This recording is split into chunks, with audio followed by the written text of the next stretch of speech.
In early 2023, GAC Motor Philippines surprised us with two amazing vehicles. They gave us the GAC MPOW as well as the all-new GAC GS8. But just a few months ago, they dropped yet another car which I'm sure will be a banger hit, and it is this car right here. This is the 2024 GAC GS8, but this time as a four-wheel drive 4x4 variant. So now let's take a look at what exactly has been changed compared to the two-wheel drive variant and just how amazing this car is. By now, you can probably tell that I am very excited about this vehicle because I've been waiting to test this out for quite some time now. And really, the reason for that is that this car just looks absolutely stunning. First, let's talk about its size. It measures 4,980 millimeters long.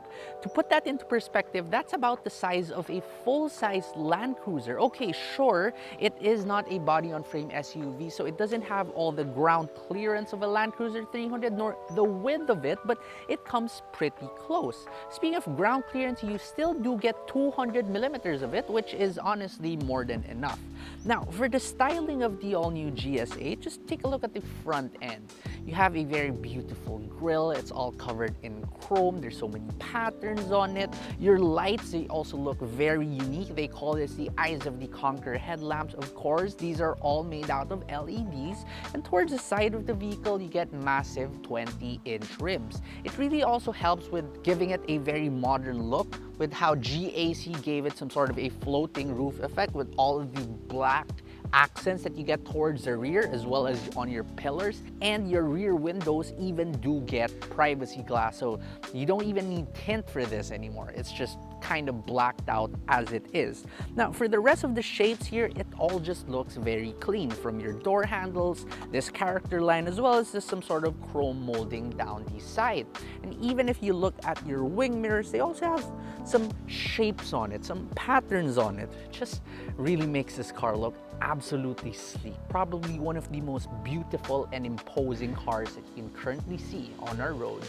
Now, for the rear of the GS8, I like how they carried over the somehow minimalist look that you've gotten ever since the previous generation GS8. So there's really not much design cues here at the back, but also they did carry over that some sort of bulging effect you get with this. So the boot area, the tailgate doesn't really look flat. There's textures on it. Speaking of textures, you also have these like slants on either sides, and they go down like that and all the way towards the corner of the tail lamps. Attention to detail.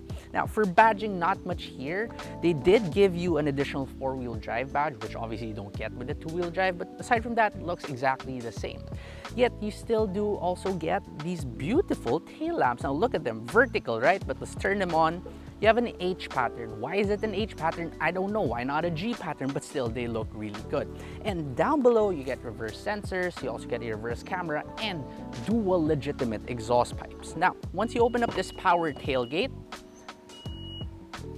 okay, what you will see here is that you have an amazing boot area, because in a lot of these cars, these 7-seater SUVs, if you do fold down those third row seats, yes, you have ample amounts of storage. But for this one, even with this third row seat up, you can still comfortably put a carry-on suitcase right here horizontally. That's how big the space is. Now, once you fold it down, extremely large boot area, still not enough. You can even fold down those rear seats 60/40. And if you take a look at this false floor, there's even a hidden, what is some sort of a subwoofer, I believe, but it's kind of covered, so not too sure. But yes, it does look like a subwoofer, and underneath the car is a hidden space saver spare tire.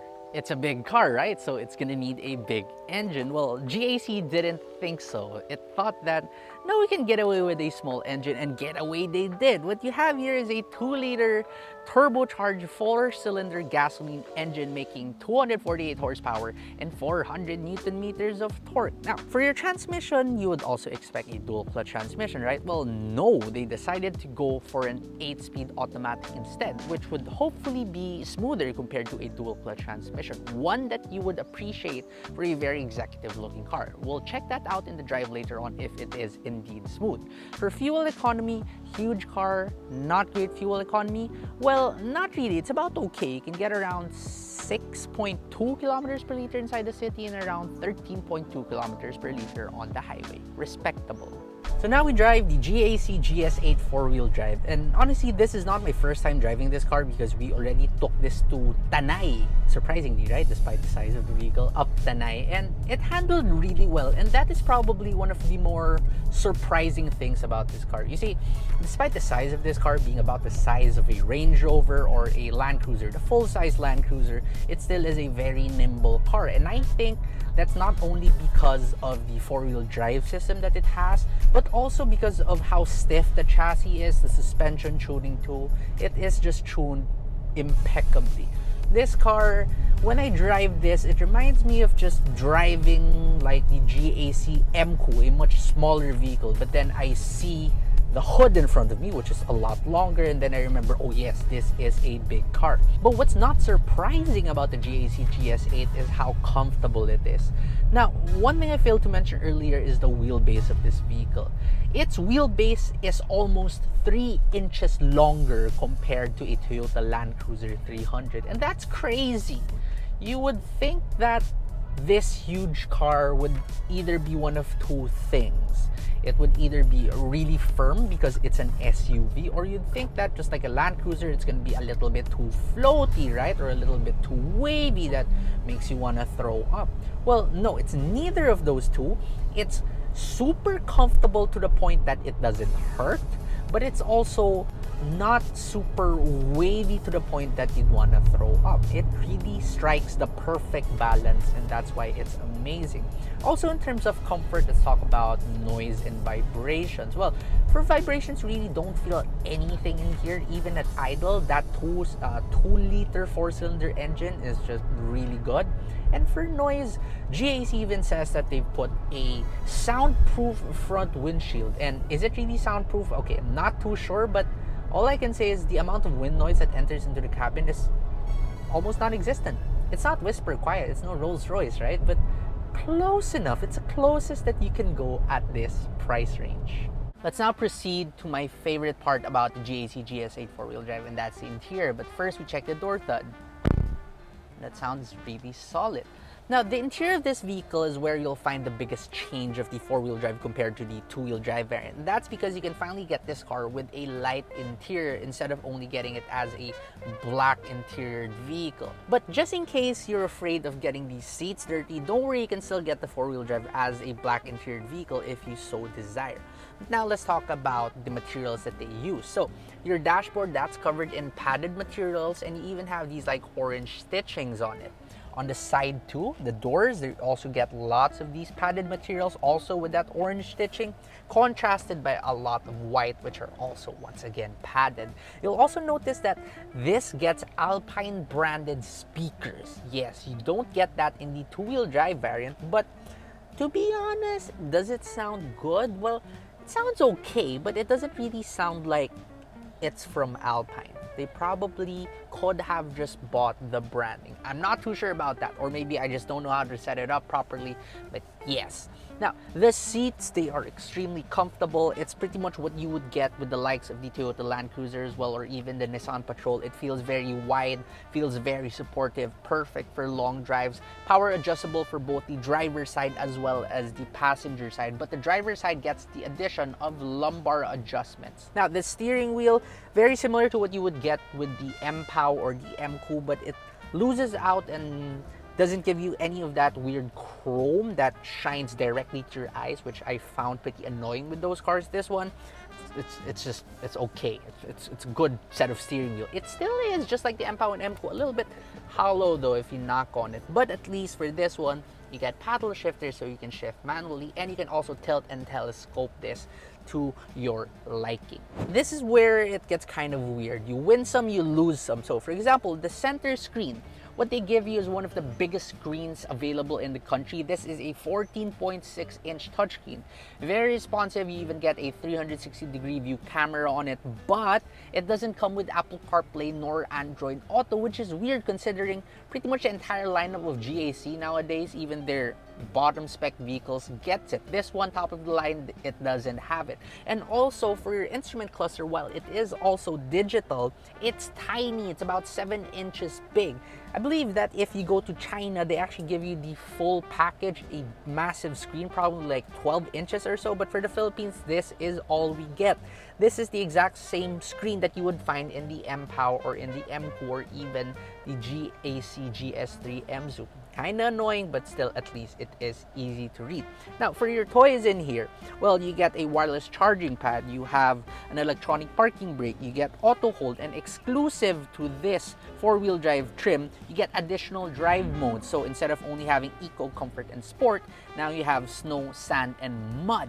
Also, if you do open up this center console right here, you now have a cooled center console for you, well, to cool your drinks. It's still not a fridge, unlike what you would get with the Land Cruiser, but I think it is more than enough just to make sure your drinks don't go warm.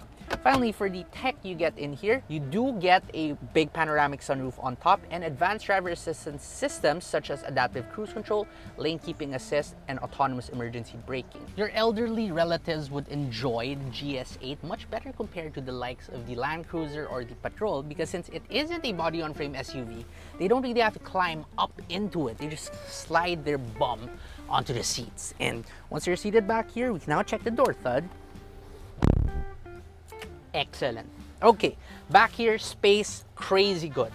Probably even bigger than what you would get with even the Patrol, which is quite ridiculous to think about. So, legroom's amazing. Headroom, definitely so. 6'2", 6'3", even taller, no problem whatsoever. But more importantly, it's the width of this car. So, while it's not as wide as the Toyota Land Cruiser 300, it's pretty close. So, seating 3 abreast here is more than doable. This is still very comfortable, and the floor is also completely flat.